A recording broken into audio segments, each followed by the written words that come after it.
আল্লাহ নিজের হাতে রমজান সাজাইছেন। আল্লাহ বলে, বান্দা শোনো আমি রমজানকে কেমনে সাজাইলাম। 1, পুরা মাস রোজা। 2, প্রতিদিন ইফতার। 3, প্রতিদিন সাহারি।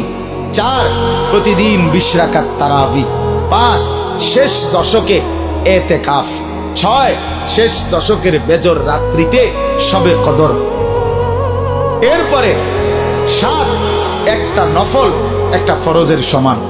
8, একটা ফরজ 70টা ফরজের সমান। 9, প্রথম দশক রহমত। 10, মাঝখানের দশক মাগফিরাত। 11, শেষ দশক জাহান্নাম থেকে মুক্তি।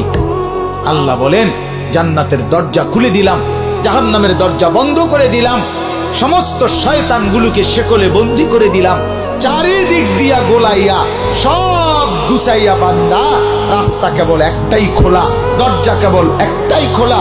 পুরা রমজান রাতে আসো, দিনে আসো, দুপুরে আসো, শুধু আমার গোলামি করবা, গুনাহ ছেড়ে দিবা, আর একটা দরজা দিয়েই সবাই ঢুকবা। শুধুই জান্নাত, শুধুই জান্নাত, শুধুই জান্নাত, শুধুই জান্নাত।